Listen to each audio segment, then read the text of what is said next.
Tourist police Mymensingh রিজিওনের আয়োজনে hotel হেরায় Mymensingh জেলায় পর্যটন বিকাশে স্টেক হোল্ডারদের সাথে মত বিনিময় সভা অনুষ্ঠিত হয়েছে।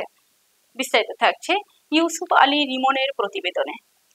উক্ত অনুষ্ঠানে প্রধান অতিথি হিসেবে উপস্থিত ছিলেন এসপি মোহাম্মদ নাইমুল হক।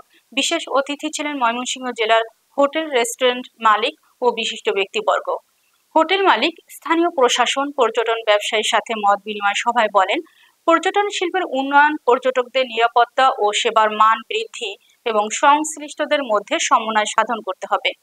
পর্যটকদের সমস্যার সমাধান, সেবার মান উন্নয়ন এবং পর্যটন সংশ্লিষ্ট সকলের মধ্যে পারস্পরিক সহযোগিতার মাধ্যমে পর্যটন খাতের সামগ্রিক উন্নয়নের উপর জোর দেওয়া হবে। নাইমুল হক বলেন, ট্যুরিস্ট পুলিশ, স্থানীয় প্রশাসন, হোটেল ও পরিবহন সংশ্লিষ্ট সকলকে সঙ্গে নিয়ে ময়মনসিংহের সম্ভাবনাপূর্ণ পর্যটন খাতকে এগিয়ে নেওয়ার সহযোগিতার পাশে থাকার আহ্বান জানান।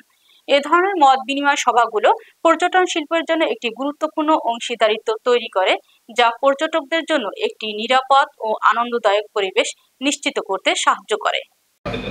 তার কিন্তু তখন জেলা পুলিশকে সাথে নিয়ে আপনাদের প্রচার নেই, প্রচারণা নেই, আপনাদের যে রিসোর্ট আছে এটা নতুন জানেই না, সেটা আপনাদেরকে সবাই আগে থাকার পারমিশন নেই, যেহেতু অনেক একটা এই সার্ভিসটা যদি এনশিওর করা যায় তাহলে হয়। সেই কারণে আমি বলবো সবাই যে কেউ গ্রিন রিসোর্ট, আপনারা সবাইকে এখানে আসার জন্য, কষ্ট করে আসার জন্য আমি ধন্যবাদ জানাচ্ছি এবং পুলিশের পক্ষ থেকে আবারও সবাইকে শুভেচ্ছা ধন্যবাদ জানাই। আমি আমার বক্তব্য এখানে শেষ করছি। আসসালামু